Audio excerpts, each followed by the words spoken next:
I will tell you about the Harrow house, and you will understand why we do not go there. In 1927, nestled in a forgotten corner of New England, stood Harrow House. Once grand, now a decaying testament to its owner's fading sanity. Elias Harrow, a man of immense wealth and darker reputation, called this place home.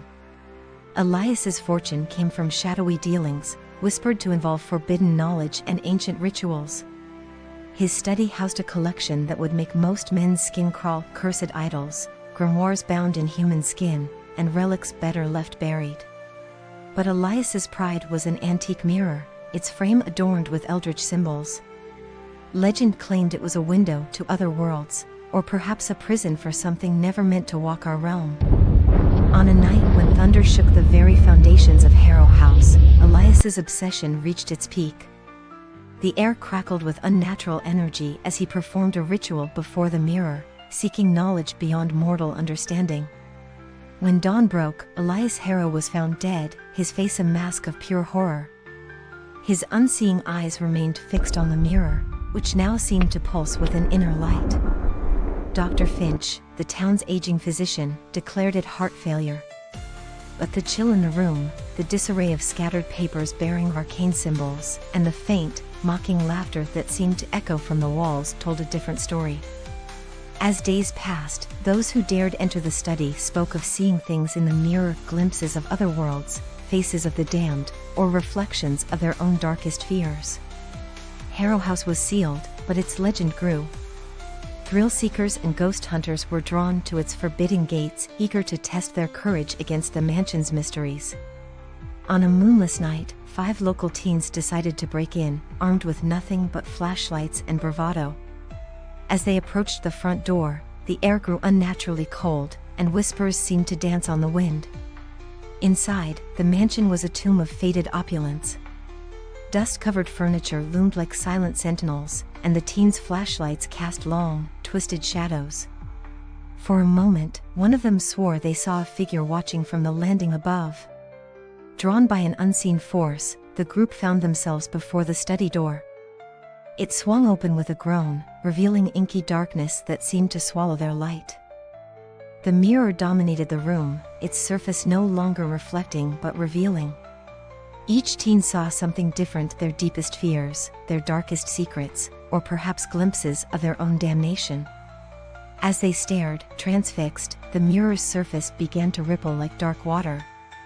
A tendril of shadow, cold as the void, reached out and wrapped around Jenny's wrist. She screamed, her voice echoing unnaturally in the oppressive silence. Panic erupted. The teens scrambled for the door, but it slammed shut. Their flashlights flickered and died, plunging them into darkness pierced only by an eerie glow emanating from the mirror. The very walls seemed to come alive. Ghostly figures, their faces contorted in eternal anguish, began to emerge. Spectral hands grasped at the teens, their touch bringing waves of hopelessness and despair. Mike, the group's leader, felt an irresistible pull towards the mirror.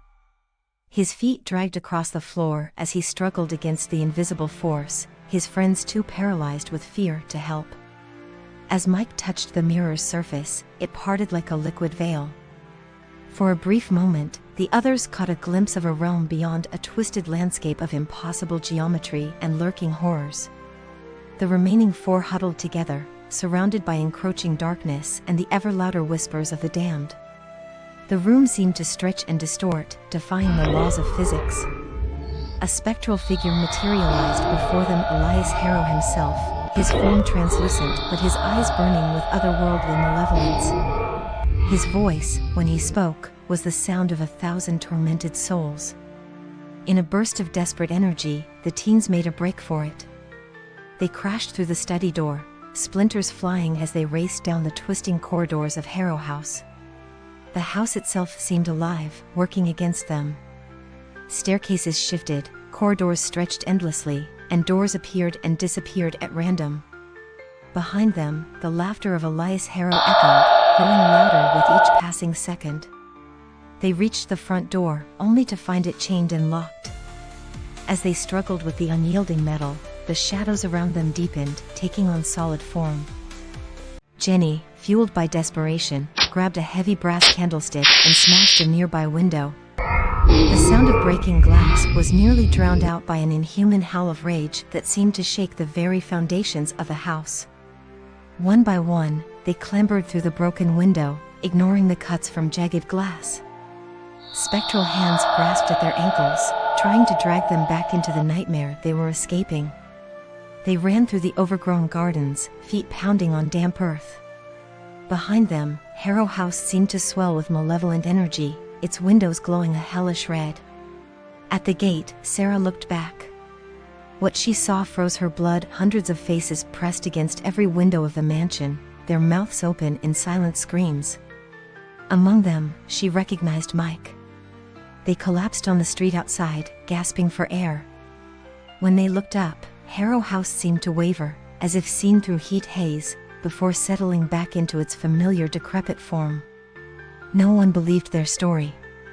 The police were skeptical, parents were angry, and the town dismissed it as a teenage prank gone wrong.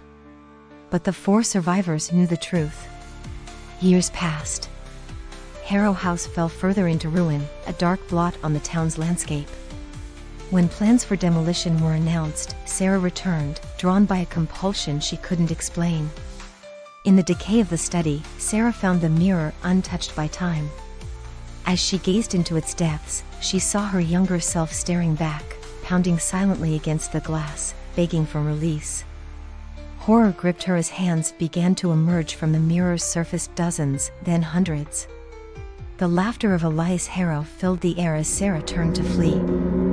As I barely escaped the Harrow House, I could feel the malevolent presence still lingering, watching me. Before the house was finally destroyed, an auction company arrived, sifting through the ashes and debris. Among the remnants, they found several cursed objects, including the infamous mirror. Sarah, desperate and shaken, pleaded with the auction company, "Please, you don't understand. These objects are cursed. They caused all of this. You have to leave them here." The auction company's representative, a stern-faced man, replied coldly, "These items were specifically marked for retrieval. We have our orders." The objects were carefully packed and sent to an antique store known as Cerberus Objects, a place shrouded in mystery and whispers. The store's owner, Judith, was a woman of few words, her eyes holding secrets as old as time. She had a reputation for acquiring items with dark histories, and her interest in the Harrow artifacts was no different. Driven by a sense of foreboding, Sarah decided to visit Cerberus Objects.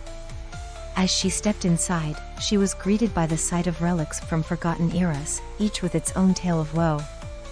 Her eyes widened as she saw the mirror, now placed on a shelf, a faint, eerie glow emanating from its surface. Judith smiled knowingly, as if she understood the power it held. "These objects have stories yet to be told," Judith murmured to herself, her voice barely a whisper. "And I will be the keeper of their secrets." Are you ready to embark on thrilling adventures and uncover the world's darkest secrets? Join our elite club, Shadow Chasers, dedicated to hunting down evil artifacts and protecting humanity from their malevolent powers. Together, we'll explore ancient ruins, decipher cryptic clues, and face supernatural dangers. Become a guardian of history and a hero of the present. Your journey awaits.